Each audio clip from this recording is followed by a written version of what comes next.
Welcome to the Students and Families panel, the first day of two in a series of panel 大 discussions. 家好，歡迎你哋，我哋繼續呢一個嘅會議。My name is Marcus McNeil. 我係 Marcus McNeil，我係一個 Finway High School 嘅一個將會啱啱畢業嘅一個12年班學生，我亦都係。We are offering interpretation today in 9 BPS languages. The interpretation feature has been turned on.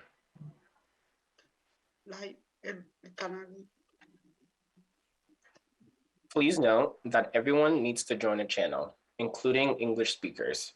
If you want to listen to the conversation in English, please join the English channel by clicking on the globe icon at the bottom of your screen.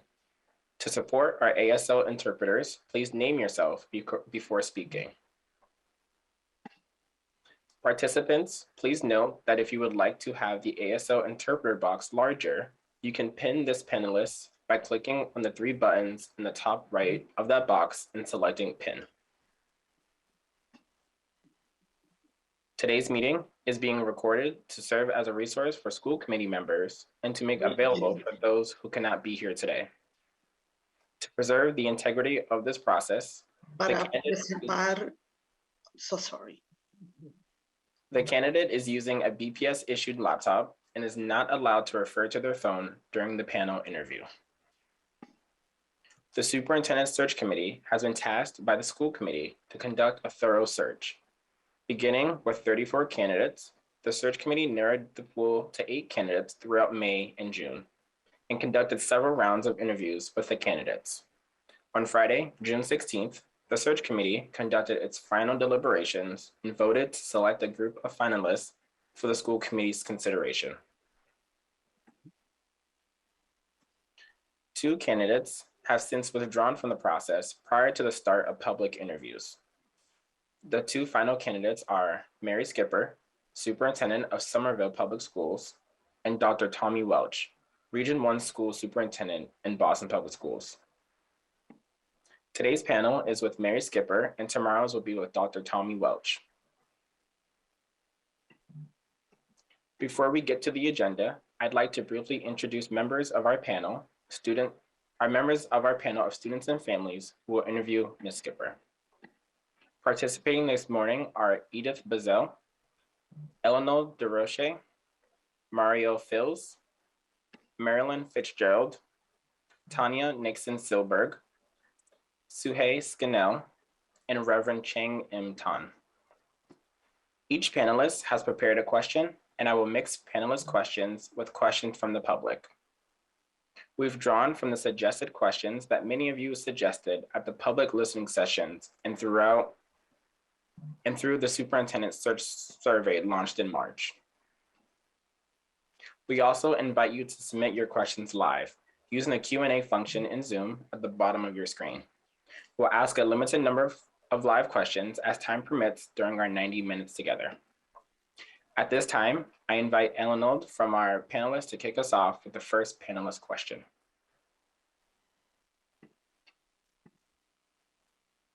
Hello, everyone. My name is Eleanor Derlich, and I am a recent graduate of Tech Boston Academy. So I wasn't very familiar with the job description of a superintendent and researched more into it. I found out they oversee quite a lot of aspects of their school district, and being a superintendent is an intensely managerial position. Therefore, as a superintendent, how well equipped do you think you are at managing the many aspects of large districts at BPS, such as hiring, budgeting, developing plans for student success, and so much more? Great. So thank you. I appreciate the question. Probably the deep experience I had initially was as a network superintendent in Boston, where I had all of the high schools and the high school leaders in one network. And as part of that job, a lot of the things that you were just reading, things like the budgets and student success plans and the overall kind of management of the network fell to me into a team of people. And in that, like, for instance, with the finance, our team would sit through all of the budget processes for each of the high schools to make sure that what they were budgeting and what they needed in terms of staffing were compatible. Additionally, operationally, like when things would happen, it would be our network that would take care of it, and I was supervising that network. It was an amazing group of people. So really that gave me a certain level of experience initially as a network soup. There were 36 schools at the time, and they all ranged in sizes. And then there was also adult education was part of that, and educational options, which was alternative ed, was part of it. So it was really a pretty broad network, and a very fun and dedicated and talented network. And we had to move the work to make sure that students in high schools were getting opportunity, and that they were making advancement in academics, that they were going on to college, and they were going on to career. And there was a very broad menu of schools that were in that network. Part of the difficult decision to leave Boston 7 years ago, after doing that deep work, was because I felt like I needed to get experience in the superintendency. And as you said, the superintendent has a range of other responsibilities in addition to the responsibilities I was doing. And probably the thing that in Somerville, that the areas that I grew beyond what I had experienced in Boston were around the relationship between the school committee and the superintendent, and how to have a healthy relationship and be able to be able to garner the resources and the budget and advocate for the schools and set big goals for the school system. And that was all work that I learned in the superintendent seat in Somerville, of working together closely with a really great school committee. It was also about how to work with city council. As we have a city council in Boston, there's a city council in Somerville. And so you come to really rely and work with the city council around in issues that exist in certain areas, because they all kind of have their area of responsibility. And big vision, in big vision setting school committee goals, and then the goals for the district, that's all a piece of the superintendent. The management piece, so finance and human resource and academic, special education, ELL, that all were things that I dealt with in Boston. But then as superintendent in Somerville, I had to make sure I was managing even more, and making sure I was aware of what was going on, and that the outcomes that our students and our families were looking for were happening. So I think between the two positions, actually, I come today just comfortable in those areas. Still lots to learn, and will learn, but comfortable in those areas, that I could come to BPS and be able to be effective in managing those things with an effective team, because this is not about one person. This is literally about a superintendent and a team of people. And that team of people needs to be a diverse, talented group of people here in BPS that are multilingual, and who represent racially the demographics in our district, in our city. So I look forward, if I were selected, to building that team, because I know how valuable, given my network experience at the high school level and given my experience in Somerville, you rely on that team.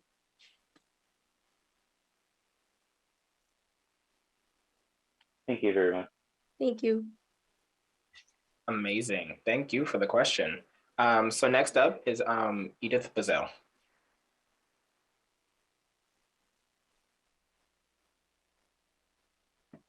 Thank you so much, Marcus. And good afternoon, Mary Skipper. Thank you for being here. I know it's been a very long day. My name is Edith Bazell. I'm a BPS graduate, BPS parent. I worked in the district for 32 years as a teacher and a district administrator, currently a grandmother of Lily, who attends the Mary Lyon School. My question for you today is, what are the key measures you would use to monitor academic progress across the district, and what systems would you put in place to hold your team in the district accountable to making progress? And I do have a follow-up. Great. So thank you. I appreciate that question. I think that there's multiple indicators that we would need to look at. I think there's a balanced assessment portfolio right now, where there's a lot of formative assessment, there's MAP, and then at the older grades, there's kind of the more traditional MCAS and PSAT, SAT, and so forth. So I think, those are great to begin with. And, you look at those in a very, I think, transparent data way to say, are students making progress or not, and in what areas, and if not, why? So I would want to look at those, and I would want to make that data very transparent so that families know what we're working toward, and internally we're clear on what we're working toward. So if we're seeing an issue in literacy that involves in MAP, we would direct resources toward literacy. But I think it's even deeper than that, right? I think in special education, we would want to look at IEP progress. We would want to make sure that goals are being met for our IEP students. I think for our Ls, we want to look at language attainment and academic progress and make sure those are happening as well. So I think it's high level looking at academic progress, and the district has some, it seems like is kind of moving forward with the vision on that. But then it's also getting down into the deeper part. The example I would sort of give is when I was here before as a network soup, one of the things that was a problem at the high school level was that we had a significant dropout. We were edging 6-7%, which for our high school students is a lot. It's like 1,500 kids at the time. We had to sort of take a team and identify the benchmarks that we were expecting and wanted to kind of follow for data markers. And they ranged from everything from chronic absenteeism to suspension rates and disparities in suspension to who was accessing and able to access higher level curriculum or APs or college stuff versus others, retention issues, who was being retained, how often, et cetera. Substantially separate disparity, what students were in the substantially separate programming and why. And then of course, traditional markers like MCAS and persistence. And so we sort of had to take all of those and as a team really unpack those and work on those. And what we sort of found looking at the students that were dropping out is where they fell in each of these. And more importantly, looking back historically, we could actually see in the data starting as early as 6th, 7th, 8th grade, how the students sort of started to line up, where it was very predictable by the time they were in high school that they were disengaged and that they were likely or had dropped out. And then we broke it down and we put, using that data, very specific measures around what we needed to change. So for chronic absenteeism, we put a whole engagement plan in place. For multiple retentions, where you get a loop of a student in 9th grade repeating multiple times, that is just literally a dropout in formation. We put in place educational options so that students had a way to be able to gain credit, to gain skill, still be able to participate, but had other options than the traditional repeat all the classes. And that's really how credit recovery kind of came to bear. And so for each of those areas, we sort of came up with what that solution set was. And the team as a whole was accountable. We met every single week and we talked about the progress.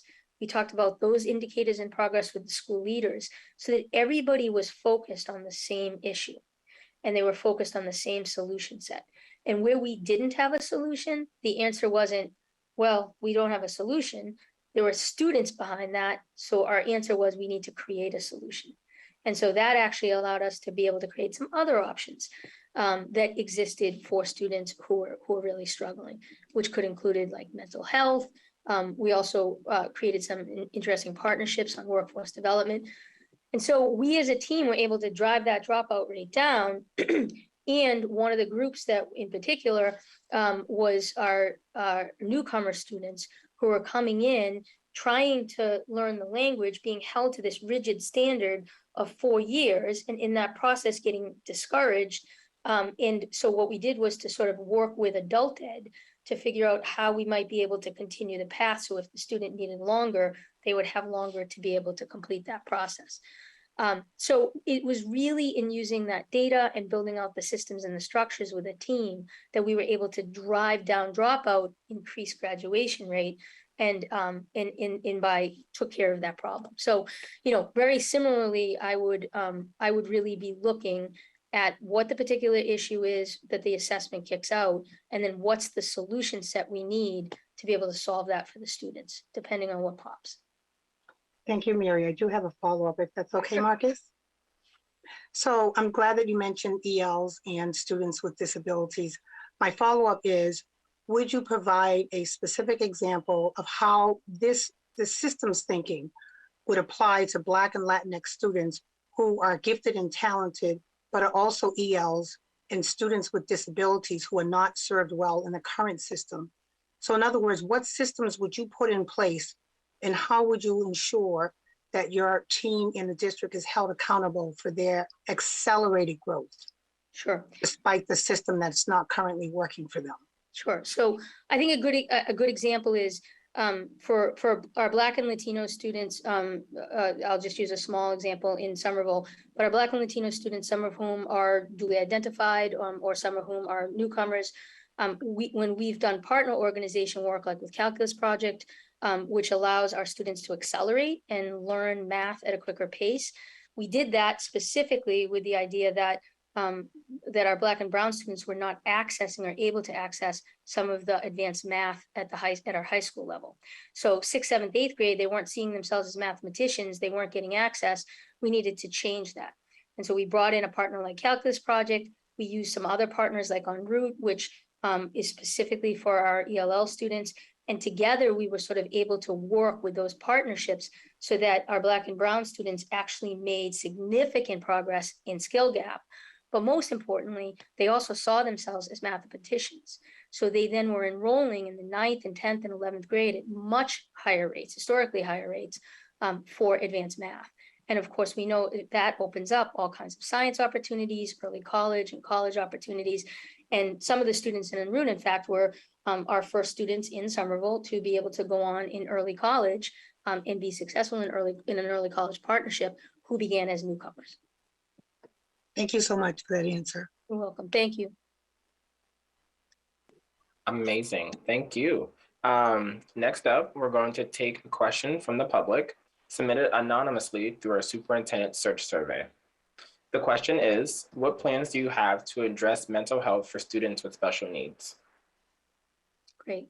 So, so in general, post-pandemic, I think, we saw that many of our students came back with significant mental health needs.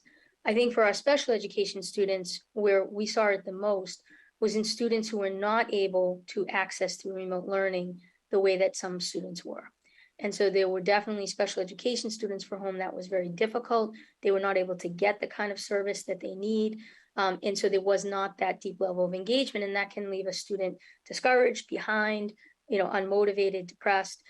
So I would want to make sure that as we look at kind of overdoing or redoing special education from the inception of IEP process, that we're looking at the social and emotional goals as part of the IEP process for our students and taking into account for the students for whom that was the case, or other mental health issues have happened since then, trauma and so forth, that's getting addressed through the IEP process.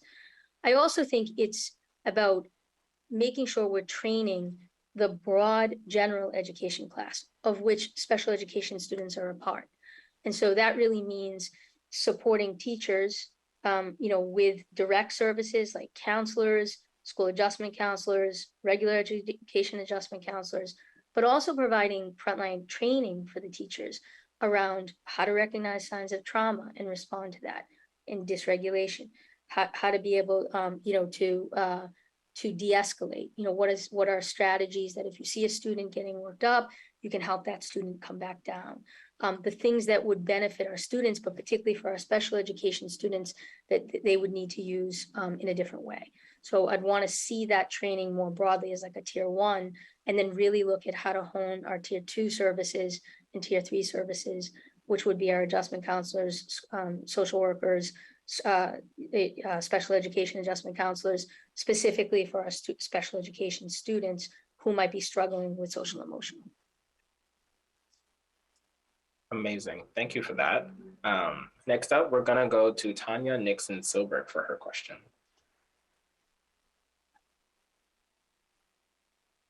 Hello, everyone. Mary, thank you so much for having me be here.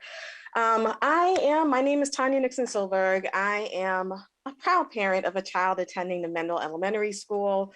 And I've been thinking a lot about this process. So I was asked to be a panelist. So with this vetting process, I was told to be nice because you're an applicant coming in. Striving for niceness never worked for me. It never works in racial justice. It never works when we're trying to get the work done, right? And so I would hope that for us striving for niceness, that makes us complicit in the systems that are hurting our kids. And so I want us to actually be in true partnership with each other to make ourselves accomplices, right? And accomplices in a really good way. So I look forward to you go on to be the BPS superintendent, for us to be accomplices together.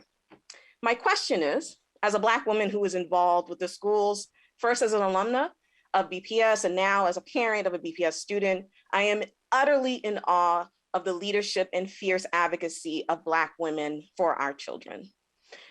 Recently in this superintendent search, 2 women of color left the process. This is alarming.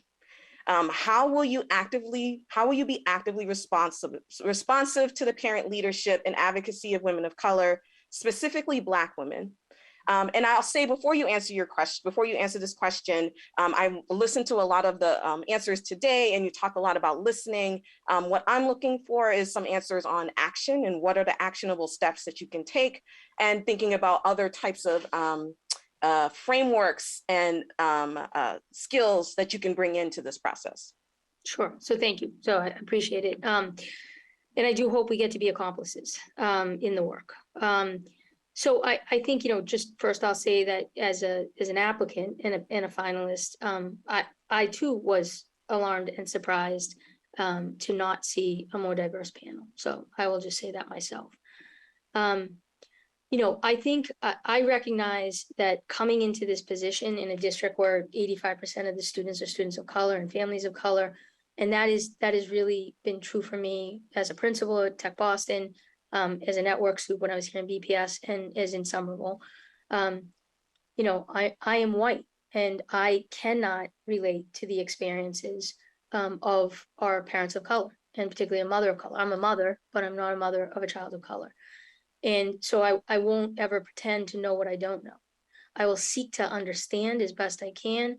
I will seek to be a partner to work toward the areas that you're identifying and other parents of color are identifying, and do my darndest to remove the barriers that we know are barriers for our students.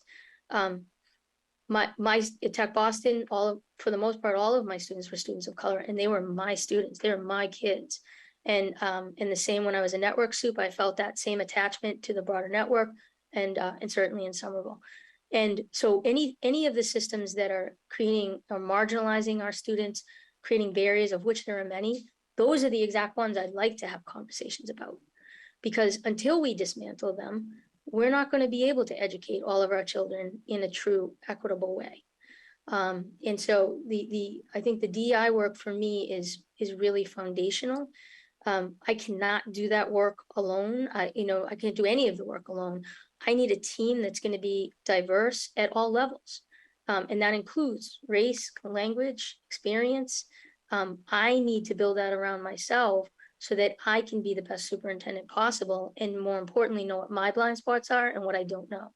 But I also need families, and I need parents, and I need to be willing to engage, which I am, in that conversation to figure out what do we think is happening in BPS and what is actually happening for families in BPS. And I feel like having that, I'm a pretty direct person too. I feel like the ability to have that level of conversation with parent groups, as I have in Somerville, and as I did when I was at Tech Boston, certainly, I felt that it was the community raising our students, not just our school. It was our community. And I feel the same way in Somerville, and I would look forward and be honored to have that opportunity to do that with you and with others. Yeah, thanks so much for that answer. I have a clarifying question. I actually, thinking about this process, this is during the time when kids are being let out of school. So all of our parents are picking up our kids right now. And it's kind of the same old.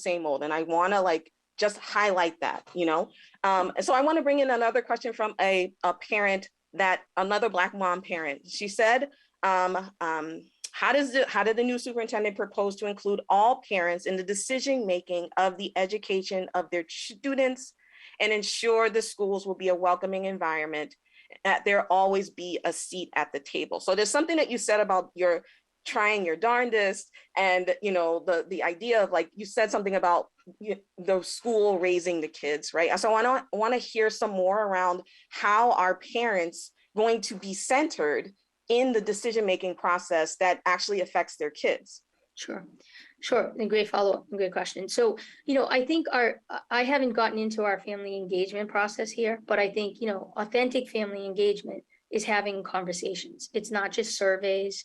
It's reaching out and talking to advocates from the community to find out what's the best way to get information. You know, sometimes that can be an in-person meeting, depending, you know, sometimes it, you know, now with Zoom, it's the ability to be able to meet people, you know, at the convenience of where they are. But I would want family engagement to be working with me, with our parents, to decide where and when that can happen. You know your kids better than anyone. You know your students better than anyone. And you know, we see students for a certain period of the day in a certain way. The key here is us working together. The key here is us working, parents, families, is it's much more broader than parents, but families and our district, to figure out what is working and what is not working, and then being transparent in the change. So, you know, I will not overpromise. When I look and I see what I can do, I will be honest and say, I think we can tackle these things, and I think we can tackle these things now, and I'm going to do these, but I want to hear what your priorities are. And then I'll do my best to tackle some of those priorities in the work. But we know, you know, and I know this back from Tech Boston, which, you know, not to date myself, but 2002 was a long time ago for me as a school leader. And I knew just from the building that I walked into in Tech Boston, how valued Dorchester High School was in the community. I felt that, I saw that, and I wasn't a person of color walking through the door every day. And what I tried to do was use my advocacy to say, this is unacceptable, this is not okay, we need to change this. And I would say that as a white person, right? There's definitely ways that you can use. So you say it doesn't affect you. All of this injustice affects all of us. So it really does affect us. And if we, like you just said, like if you walk into a space and you know that it's inequitable, it's inequitable for everyone, right? That's right. Yeah. That's right. And so that was just an example where, you know, I could see firsthand for my students the things that needed to change. And then I had to work very closely with the community, which we had a governing board, but with the community, you know, to change, you know, the outside area of Tech Boston, the field that it was in, you know, so that the kids could actually go out and play sports and be great. And, you know, and that's just an example. And then when I got to the network level, at the high school level, I saw it again and again and again play out in different places. So there's a lot of work to be done in these areas. But I would like the opportunity to work on that with you and with others. Thank you. You're welcome. Amazing. Thank you, Tanya. So next up, our next question is from Marilyn Fitzgerald. Hi, I am Marilyn's mom. She's not feeling great right now. Marilyn is a student at the Henderson K-12 Inclusion School. She's been on an IEP for 15 years to support her needs related to her epilepsy. And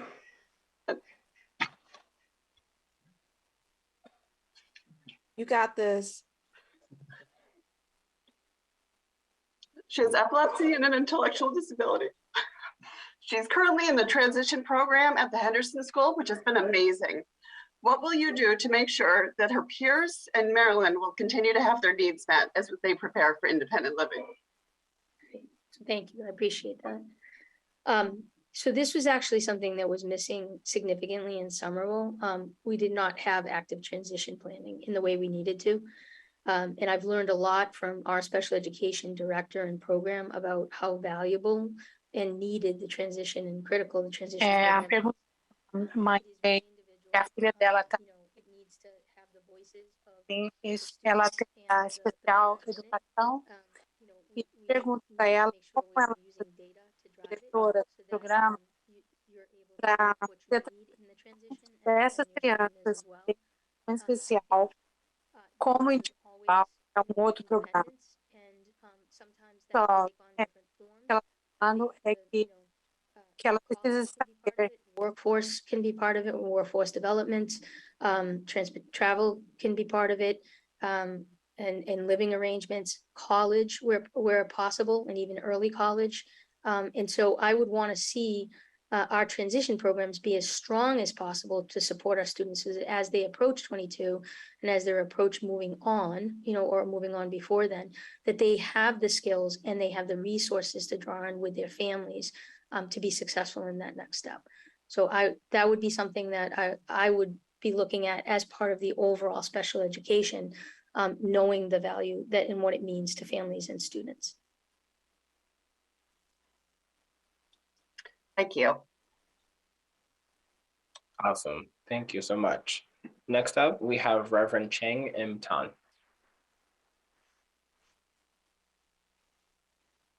Hello, good afternoon. Good afternoon. My name is Reverend Cheng Im Tan. I'm a long-time advocate among the different diverse immigrant communities. I'm also a parent at the Josiah Upper School, as well as the Elliott, and co-chair of the diversity at the Citywide Parent Council. So you have seen the Superintendent Search Survey, which shows consistent emphasis and value placed on honesty and transparency, as well as empowering and engaging parents, guardians, students, and other stakeholders. When you look at the student demographics in the district, what can you deduce about who the BPS parents are, as well as the level of parent understanding of how BPS operates, and the different levels of parent participation? And then, what are 3 strategies you can commit to, including budgetary commitments, to ensure robust parent participation from the diverse parent communities, as well as involvement at all levels? Great.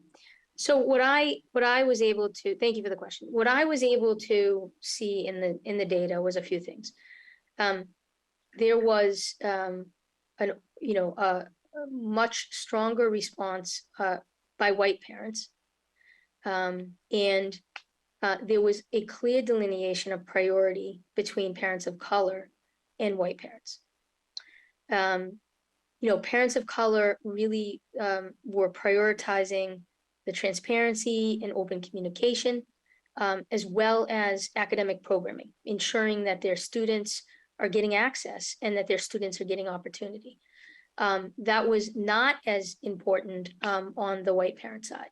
And what I saw on the parents who were white was much more of a kind of a split, where they kind of liked the systems that were sort of in place. They didn't necessarily flag those as having somebody familiar with them and familiar with BPS and that, that kind of thing. And so, what I deduce in that is a couple of things. That Boston is a very different Boston and BPS is a very different BPS for depending on who you are, where you live, what you look like, what language you speak. And as superintendent, it's incumbent on me coming in, if I am, to make sure that as much as I can in the BPS, that is not the case. And much like we would for our students who have been marginalized, for our families that have been marginalized and our parents, we need to make sure that we have very concrete vehicles for getting at voice. And more importantly, for reporting back so that we are being transparent about what we're able to do, what we are doing, what we're still working on, how things are working, and really make them part of the dialogue. How to do that? So again, every communities are different. And so you have to kind of develop those strategies as you get to know the communities and as you get to listen to the leaders in the communities. But I do think that schools as a nucleus are really important. I think strong family engagement structures at the schools, where parents, particularly parents who have been marginalized, have roles that are active roles that are done in ways that can accommodate schedule, can accommodate travel, the traditional barriers that, in childcare that traditionally box them out. I would want to see us be able to remove some of those so that so our parents who have been marginalized are able to fully participate at the school level. I think that would help parents to get access directly to the information that is current and most impacts their families and their students. At the district level, I would be really interested in having roundtables with the parents on a regular basis as a good check for me and for the team that we will build to hear what the reality of the families is. Because sometimes, especially in a big district, you can think a strategy is the greatest thing ever. But if it's not really hitting the ground and having the results you want in the ground, then it's not a great strategy. So I think the way to do that is you can certainly look at data, but talking to people and talking to people about their experience and talking to students about their experience is one of the best ways to know whether or not it's true or not. So I would look for that. And then, what I'll need help with from the parent community is understanding, who are the advocates I should talk with? Who in each of the communities are folks that I can reach out to if I'm looking for a quick pulse or if I'm looking for a deeper conversation. So building my knowledge base about that would be very helpful from the parent side.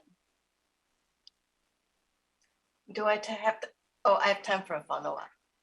So I have a quick follow-up. Sure. I think when you were talking to maybe Edith of Tanya, you talked about being able to hear what the priorities of parents are. And as you pointed out, BPS parents are not they're very diverse. Yes. And they'll be competing priorities. Yes. One is, how would you deal with the competing priorities of different groups? That's one.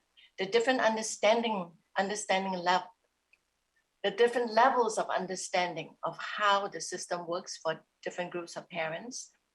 And also the question that was in my original question, can you think of any budgetary commitments to ensure robust parent participation?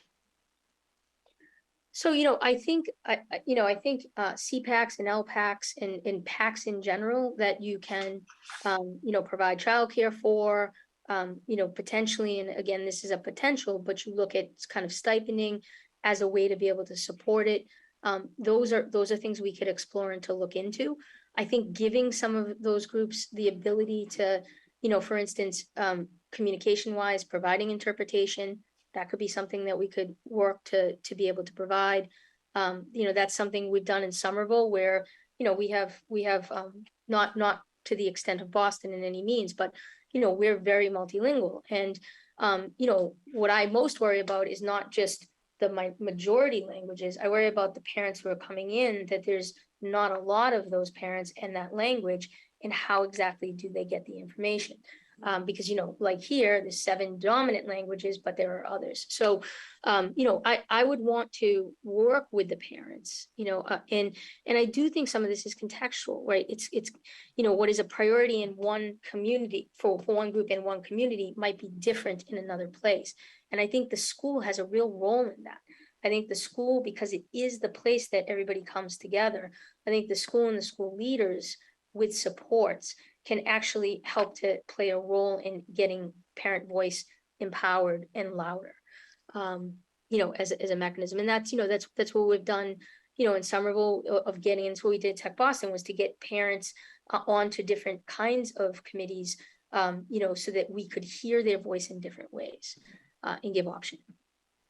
Thank you very much. You're welcome. Thank you. Awesome. So this is Marcus speaking again.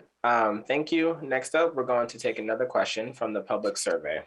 The question is, how can we update our aging school facilities without also putting school communities through trauma of closure? So, I think to start, it sounds like there's a lot of effort being made in the facilities that can be upgraded. around ventilation and new technology, and cleanliness and sanitation, and then in some rebuild components. And that's all good news, right? The more that we can do that with the facilities and upgrade them, the best. There also seems like there'll probably be situations where a facility is so aged or old that you can't really bring it to a standard that the students deserve and need. And so in those cases, those kind of extreme cases, I think that's where we'd have to look at what is a consolidation approach, or, what can we do for this community to ensure they're getting into a much better facility, and be able to kind of counter like the lack of opportunity that they've had because of the old facility that they were in. I've been through a number of closures in my career here in Boston, in a number of consolidations. Tech Boston was consolidated 3 times. And when I was the high school network, we went through some closures as well. They're always hard because buildings are symbolically the community of that school. And so, and especially as it's for high schools and students that are older, they feel it at a deep level as well. So this would be something that in those situations, you'd want to really work to minimize that. You'd want to work to address any trauma that's happening with that. You'd want to, in our case, when we merged, we were able to take some of the staff from the one organization and move it into ours as a way to help the students and the families to be comfortable, because they already knew people. They weren't just walking in not only to a different facility and address, but they were, they wouldn't be walking into just all new people.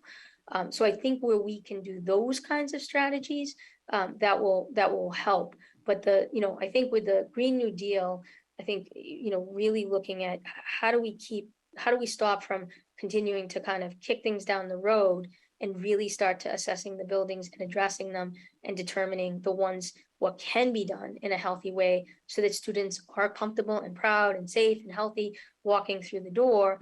And then for the ones that aren't, what's going to be our plan so that whatever impact there is a trade-off for the community, in something better, something healthier, something bigger, something nicer. Awesome. Thank you. This is Marcus again. Next up is Suhey Scannell, who will be using Spanish interpretation. Can the Spanish interpreter please make sure we are ready to interpret for Suhey?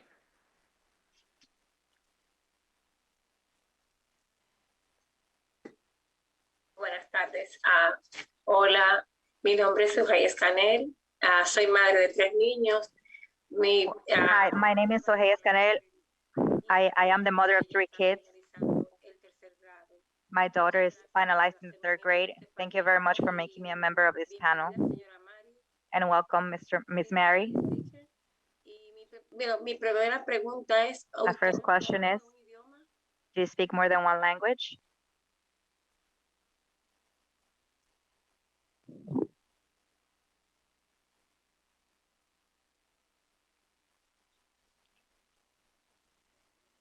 Marcus, is someone interpreting? You need to be on the English channel so you can hear the translation. Okay, let's see. Okay, let me see if I can switch.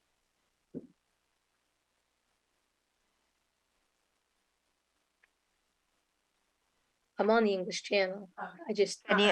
Can you hear me now? Now I can, yes. Can you hear me now? Yes. My name is Soheya Escanel. I am the mother of 3 kids. One of them goes to early school. She is finalizing 4th grade, and thank you very much for making me member of this panel. Welcome. My first question for you is, if you speak more than one language. No, I don't speak more than one language. That is my deficit.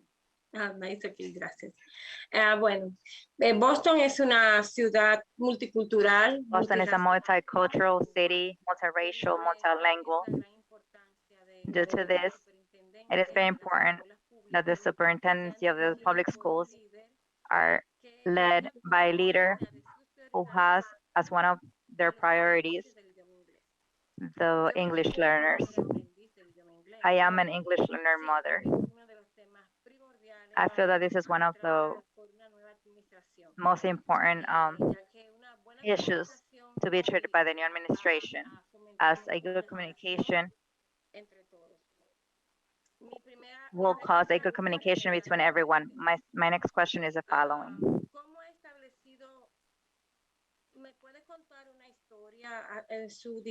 Can you tell me a story about your district, about how you have established relations between students and parents who do not speak English fluently? A story based on an experience that you've had in the past?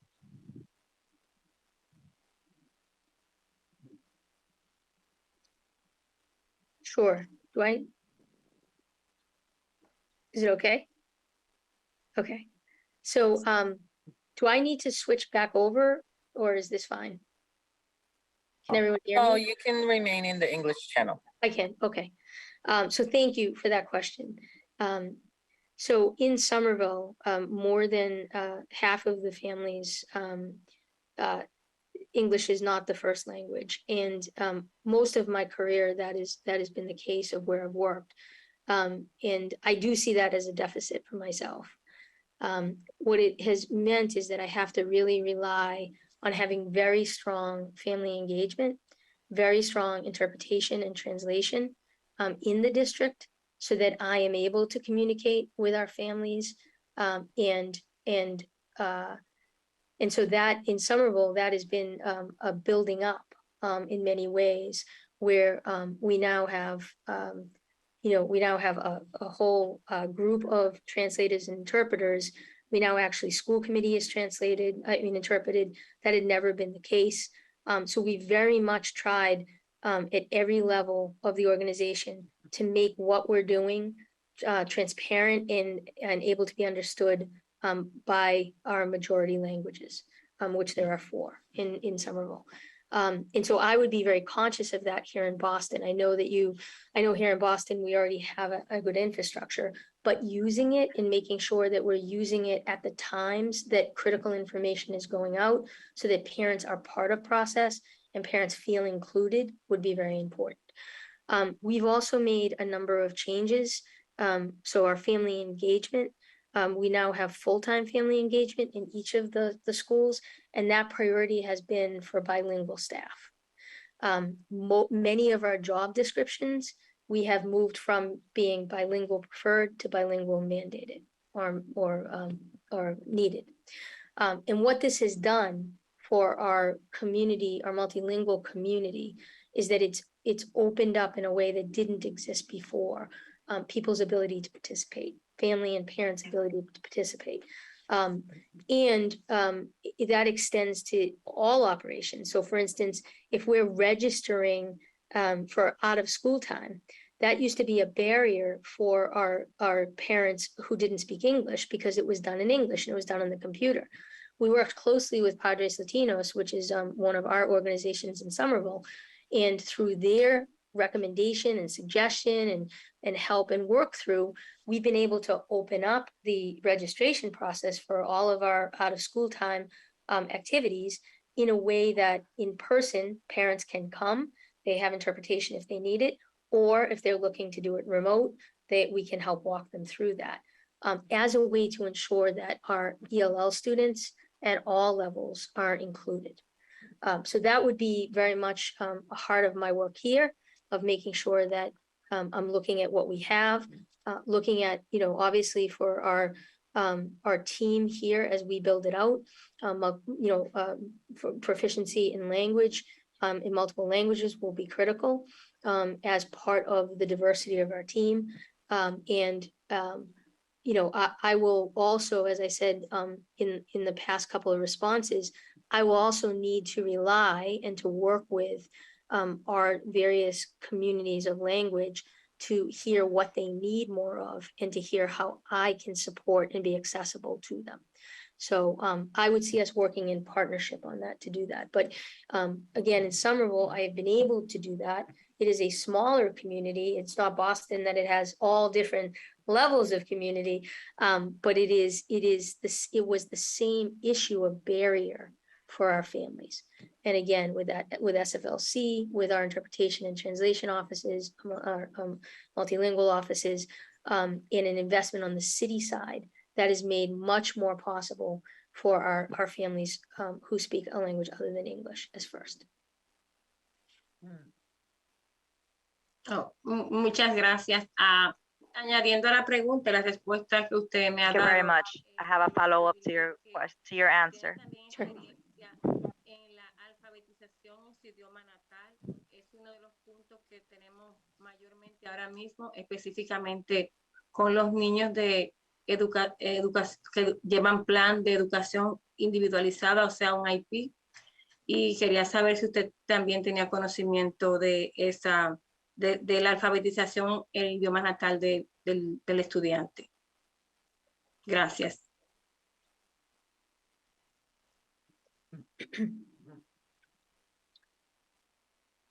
So we're in the English channel, it's coming through as Spanish. So I wasn't sure. Yeah, I couldn't catch that either. Do we have?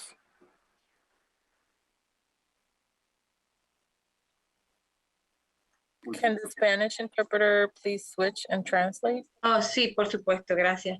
Le decía que muchas gracias por su respuesta. Y I said thank you very much for your answer. And the parents, we are also here to support the new superintendent. Do you have knowledge? You spoke about 4 languages in your district. Boston is a bigger district. We have 125 public schools. So my question is, if you have knowledge, we have a deficit with kids who have IEP and from other kids as well, who carry other literacy in their own language. This is something that we have been fighting for a long time, and I would like to know if you have any knowledge about this literacy in their native language. Yeah. So so on the students with the IEP, so our duly identified students, this will be part of what we need to look at when we look at special education and we look at our ELL language programming and how the two come together. Because a student is a student. They're not this and they're not that, they're a student. And it'll be important that, for instance, when we do a meeting, a team meeting, and we're addressing special education, and then we're doing an ELL meeting where we're talking about language attainment, we need to be able to talk about them together in the student for it to make sense to the parent, to the student, to the educators. So I think that my experience is that we need to make some changes for specifically our duly identified students. And also on the teacher side, making sure that it isn't just about having the different certifications, but that there's an understanding of how to recognize the supports that are needed in special education versus the supports that are needed as part of language development. And that is an issue that I think exists not just in Boston, but elsewhere. But that was an issue at Tech Boston. That was an issue in the high school network, and it's an issue in Somerville. So that is one that we need to come together, because statistically, it is our students who are duly identified that progress at the slowest rate.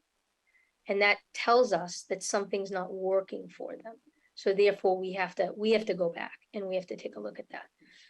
I think in terms of the native language, one of the things we've done, we did both in the high school network and now in Somerville, but we structured for our newcomers, our pure newcomers, we structured newcomer academies so that students did have access to some native language.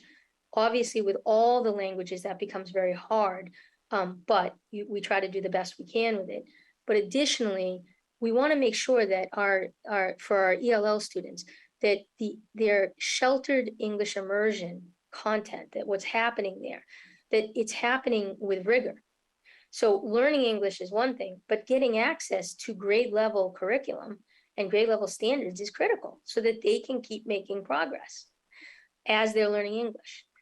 When they reach the general population, it'll be extremely important that our staff, our teachers, are prepared. And this is where I think coaching can help for them, modeling can help for them, language objective continuation can help for them, but to make sure that as our students, our ELL students, reach that part where they go into general ed, that the staff is prepared for them and they're prepared to teach them in a way that allows them to make progress. Because again, statistically, our ELL students outperform regular education students once they learn English to a level that they can get into general ed. So that's going to be an important mark for us. If our ELL students are not, if they are not outperforming, then that tells us that there's something wrong with the way we're approaching English instruction and wrong with how we're approaching general education structure. So those are things I'm going to have to look at, but yes, I have familiarity. The other group of students that I'm very concerned about are our students with interrupted learning. You know, we've seen, especially in the pandemic, students who are newcomers who come and they don't just have the challenge of learning English, they also have the challenge that they're missing lots of grades of education from their country. And they also have trauma. And so it's going to be important that our SLIFE programming, our interrupted education programming, is built in a way that provides both things. It provides the ability to catch up and accelerate in the content, and it also provides the ability to give them the social emotional part that they need for the trauma that they've been through. Because we know trauma impacts, you know, our ability to remember things, our ability to process things. So they need to be able to have an outlet for that as well. So those would be the programs that I would, for in ELL that I'd be looking at. The seal of biliteracy for our ELL students is really important at the high school level for them to be able to demonstrate not just that they've learned English, but proudly that they're also fluent in their own native language. And that seal of biliteracy is something that they take on to college. It's something that they can show is their accomplishment and be proud. So that is another thing that we need to deeply invest in and see the progress that we're making. In addition to making sure that our English language learner students, while they're learning English, have access to lots of opportunities. After school, sports, you know, evening, you know, they need to be able to access like any student. And sometimes that means we're going to have to add resource in to make that happen. So that if, for instance, interpretation, if they need supports and they're trying to say, go to Madison Park and learn a trade or a vocation, that part of that is helping a student that is still learning English to be able to understand and support it in the classroom so that the English isn't a barrier. So I think there's lots of things that we can do together on the programming to strengthen it, all with the outcome for our English language learner students.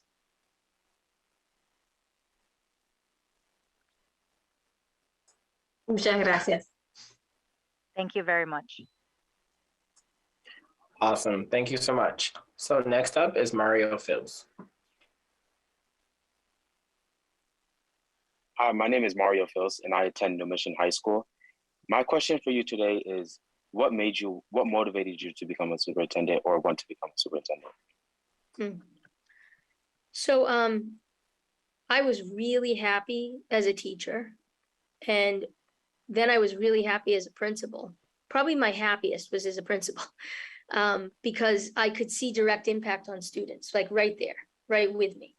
But as a principal, I began to see that so much of the system had barriers for my students. And I wasn't in a position as a principal to make change in that level. I could complain and I could advocate about it, but I couldn't make the change because I wasn't in charge of policy and I didn't have the relationships with those who were in charge of policy. And then when I became the network soup, I was able to start making some changes that, you know, we've talked about with the high schools, being able to, you know, bring in partnerships, accelerate, you know, opportunities like early college in APs, you know, increase graduation rate. And a lot of that happened by being able to make policy changes, but I still needed to advocate. I wasn't the person making the policy change. I was the person that recognized the issue with my team, brought that to light, and then brought it to somebody else, to the superintendent, and you know, and then to the school committee. And so I felt like as a superintendent, I wanted the opportunity to look at a system from above and to learn how all of it worked and to really take on some of the barriers that I'd seen for my students in Boston now in Somerville and actually try to make those changes with school committee at a policy level. And so that's been a lot of the work of the last 7 years, is building relationship with the people that have the ability to make change, have the resources to make change, and really taking that to the next level where we can see and demonstrate what that change looks like. So, just examples in Somerville, I think it's extended everything from where resources go. Resources go now, especially to the students that most need it. And those students are usually our students who have been marginalized in the system. And so our school committee is full on board with that. Our mayor's full on board with that. And so we've been able to really put some important resources in place for students and accelerate their learning and give them opportunities that they otherwise wouldn't have had. It also, impacted in policy, in our hiring. We passed a hiring policy that, requires that, when people are applying, that at every level, that educators of color have to be part of the process, and particularly at the interview process, that there needs to be more than one educator of color that's applying that's part of the interview process. And what we've found is that one change has really focused people on, we are trying to build a talented, diverse, culturally proficient population of educators at teacher level, at leader level, and so forth. And so that is translated into us being able to have a more diverse teacher and student population in Somerville. So I became a soup because I saw things that I wanted to change, and I wanted to be able to work with the people that I knew could help make that change.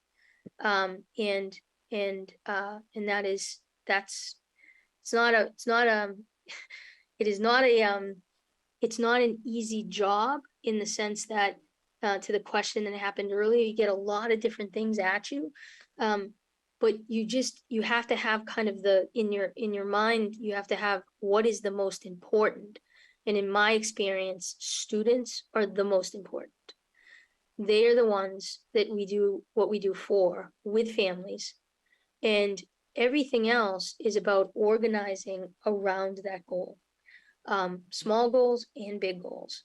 And that's if I came here as superintendent, I would take that kind of servant leadership that I've had and tried to lead with here, where families and students would be my focus. Awesome. So this is Marcus speaking again. Before we get to the live questioning, we're going to take another question from the Superintendent Search Survey. So the question is, how are you going to fix BPS bus transportation? Well, I think the first thing is, really setting the non-negotiables of what can happen. So students need to be picked up. They need to be picked up on time, and they need to be picked up every day. And then you start working from that to say, how is the system orchestrated to make that happen? Where are their problems?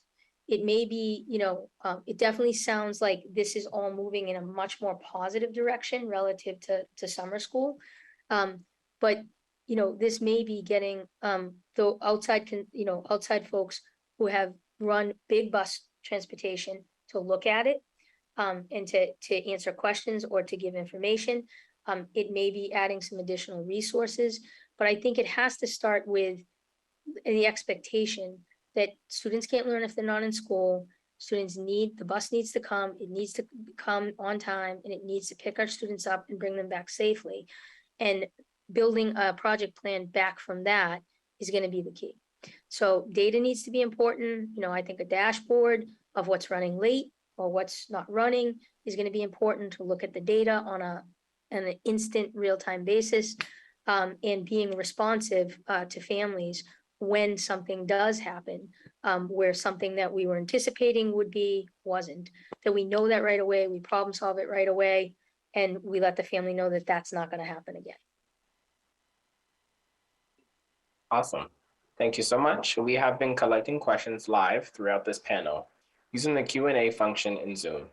We will now ask a few of these questions live during our remaining time together.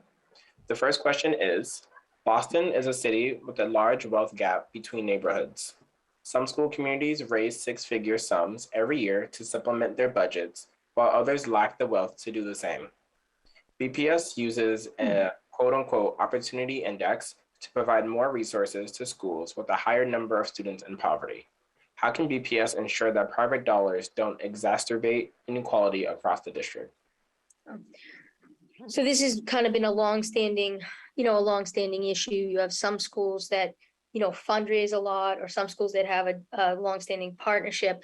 I mean, I think this gets down to the partnership piece and, having the ability at the central level to work to develop a menu of partners that we can match with schools, and working with the schools to understand more deeply what they need.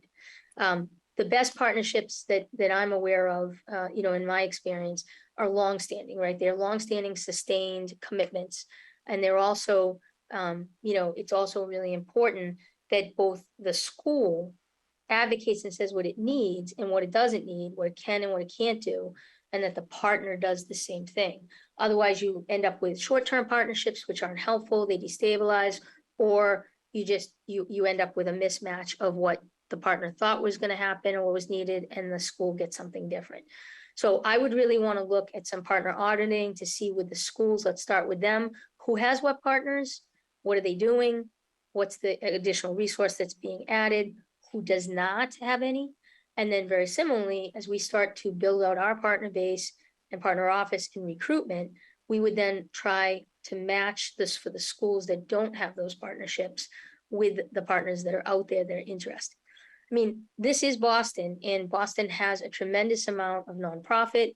They have a tremendous amount of philanthropic. There is a lot of resource, but the resource is disparate, right? It's all over the place. I think this is just like our regular resources and weighted student formula. It's important to make sure that the resources are flowing where they're needed. And if there's gaps to where they're needed, then it's on us at Central to find the ways to get those resources to those schools. So I would start with an audit. I would start with meeting with the partners, and this would be definitely the coalition building that we would be doing to recruit new partners in to address the holes in schools. Amazing. Thank you. This is Marcus again.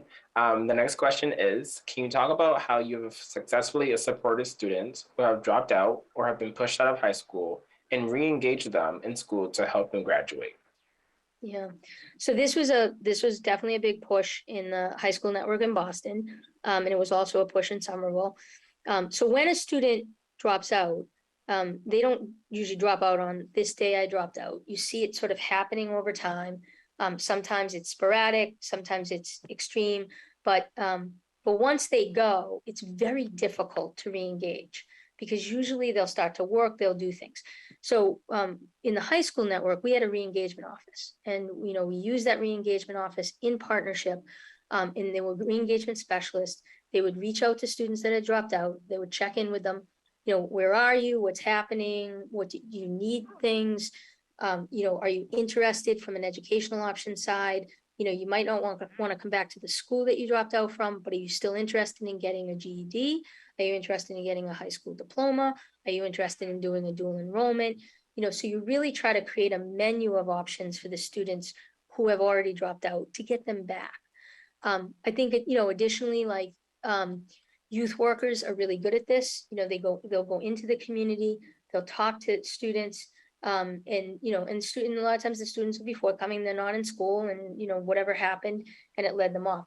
We used to work closely with the youth workers in Boston as a way to get students to come back and at least re-engage with us. It didn't necessarily mean they'd re-enroll right away, but at least re-engage with us, so we might be able to get them supports, or we might be able to keep the communication open, which is what most of them needed.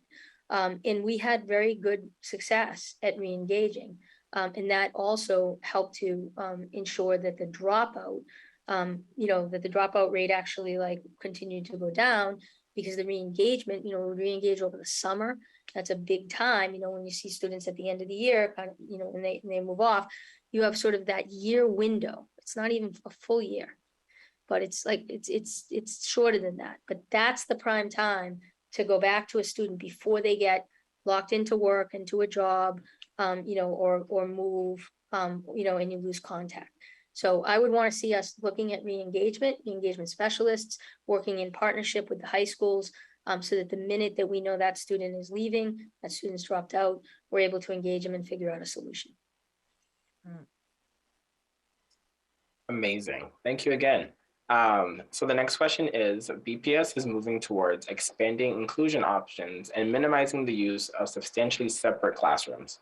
Currently, autistic students in substantially separate classrooms that are for autistic students specifically only are offered classrooms with an ABA framework. Would you work to make sure that there are options for students moving forward that don't include ABA? I am asking because some parents prefer a neurodiversity framework that focuses on acceptance and supportive accommodation. Yeah.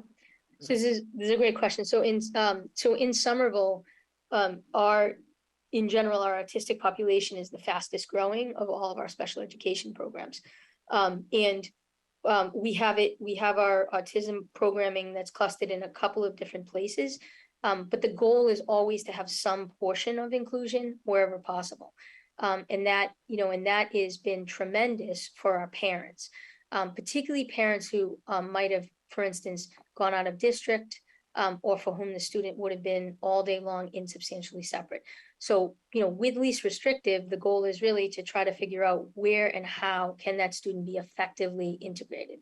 And so I would see this as an opportunity in schools to be able to, think about, working with the BCBAs to look at the goals and to determine whether or not, in what ways a student might be able to access, maybe slow in the beginning and then more, the ability to be able to do more of the inclusion and what supports would be needed in that classroom for that to happen. So that would definitely be something. Again, I think special education in general, I need a lot of time to be able to kind of go through and see where things are. They've had a lot of volatility and change. But I know nationally our autism students are increasing, and certainly locally that has been true. So this would be a population that I would want to figure out a menu for.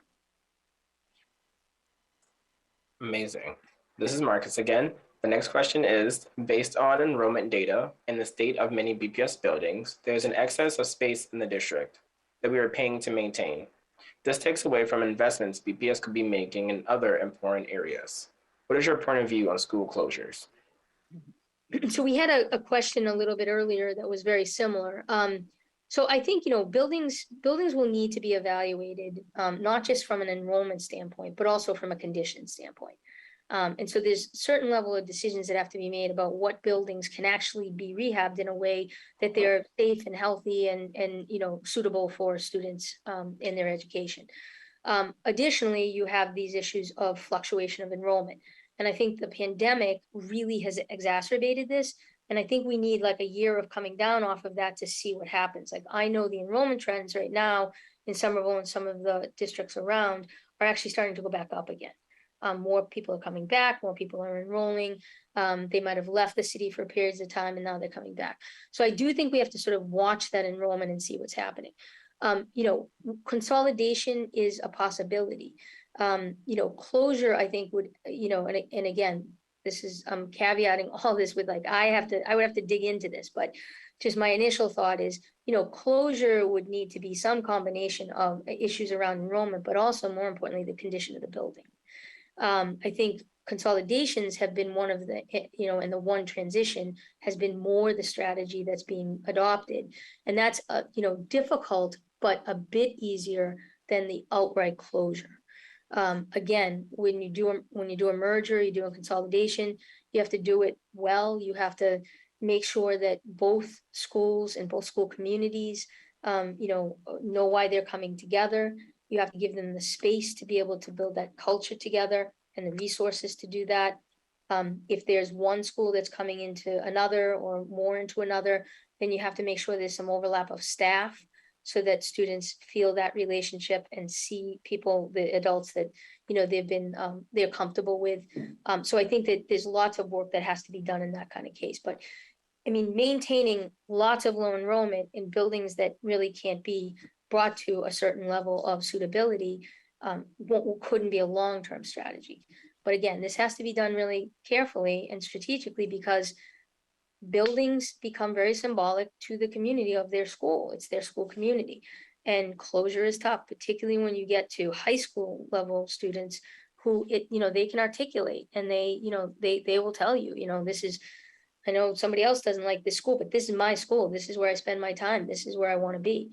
And it's very, very personal and it can be very traumatic. So I think we just have to be sensitive in that and we have to make good decisions and strategic decisions, but we also have to be empathetic and understand what's happening for the community. Perfect. So the next question is, as the adoptive parent of 2 special needs students, I've learned over 4 years to distrust anyone who works for the district. How can I know you are a trustworthy leader who I can seek out for help when everyone at the level in the district has failed and lost my trust? Well, first of all, I am sorry that's happened. I mean, I'm a leader that I try to do what I say I'm going to do if I commit to it. But I'm also a leader that will tell you if I think something can't be done right away or is going to be a priority, but it won't happen right then. And I really encourage our team to do the same. I think that the last couple of years have just been very fractured in education, very hard to communicate, very hard to understand the layers of what's gone on. And so I think there's a lot of trust building back that has to happen, not just here, but in other places as well. Remote learning did not help anybody. It created more fracture with communication. So this would just be something that I would say as a leader, I will try to do what I say. I'll try and I will be as transparent, and work on trust as one of my priorities with families, with parents, with our staff, to work toward our students. So I deal with, in Somerville, I deal with parents myself regularly. Parents will reach out that something didn't happen and I will do my best to resolve it, or at least to be able to bring together so that the people who can solve it are at the table. And that's a commitment I would make here. It's a commitment I make in Somerville, because I fundamentally want you to trust our district here, and I want you to be able to trust special education. Amazing. And I think that segues perfectly into our last question for the day. And the question is, why Boston? So, Boston raised me, right? I live in the community. I've lived in here 25 years, longer actually, raised a family with my husband. I still live here in Dorchester. And I spent all my formidable years in Boston. It shaped me as an educator. It taught me to be a teacher and to be a caring leader. It taught me to be a principal and to be family and student focused. It taught me to be a district leader when I worked with the networks and to be as innovative and collaborative as I could be. I mean, it really is a big piece of my heart.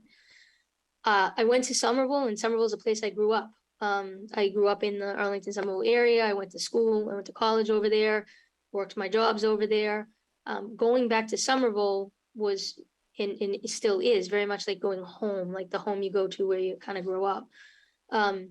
And we've done a lot of amazing work over the course of 7 years, and I deeply love Somerville.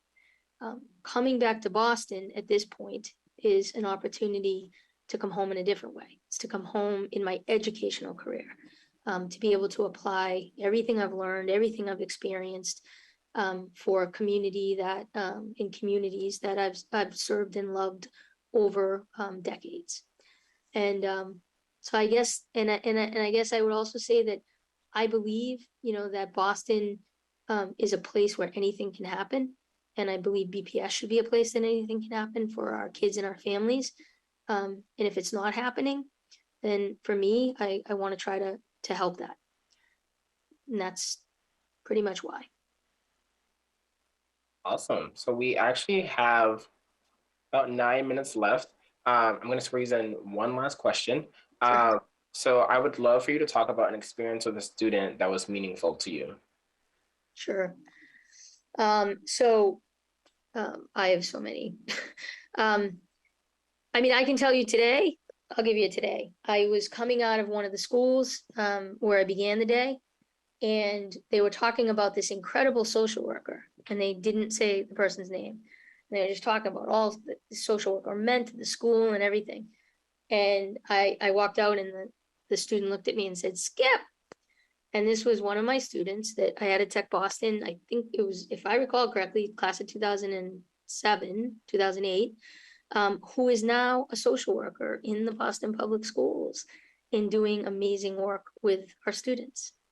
And I've, obviously followed her with social media as I do many of my students, and I've seen her beautiful family and whatnot. But the idea that that seed was probably planted back at Tech Boston by some counselor that she had, some teacher that she had, somebody that inspired her in that community to go on and to give back and to be part of BPS, for me was the best gift of the day.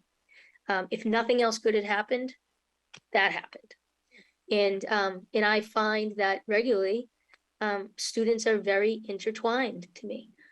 I got an email, and this is totally true story. I received an email about 2.5 weeks ago from a student that I had in my first year of teaching in the Boston Public Schools. That was a long time ago, Marcus, a long time ago, 33 years ago to be exact. And I had not heard from this student, but the student was reaching out to say very simply that I just wanted to thank you for like being my teacher back then, and and for being meaningful. But I also wanted to let you know that my daughter is a teacher in the Boston Public Schools. And when she would wonder whether or not to be a teacher, I would tell her about teachers like you and say, this is why you should be a teacher. And that person is here in the Boston Public Schools teaching. I don't know where she is. I don't know who she is, but she's here because teaching and education made a difference in her life. And so for me, my meaningful times with students were both the days I spent with them every day, the experiences I shared with them, especially during my time as principal, and now to see them kind of carry on in a different way so that they impact other kids and other people. Awesome. And I think that is another great way of wrapping us up today after a pretty long day for you. So that is all the time that we have for today. Thank you to our panelists for their thoughtful questions, to the public for your participation and engagement, and of course to Mary Skipper for spending your time with us. The full schedule of public interviews can be found at bostonpublicschools.org/SUPT search. I'm gonna say that again. The full schedule of public interviews can be found at bostonpublicschools.org/SUPT-search. We hope to see you again later this afternoon for the next panels for the school committee interview this evening from 5:30 to 7:30 p.m. and again tomorrow for a full day of interviews with Dr. Tommy Welch. Thank you and have a great rest of your day.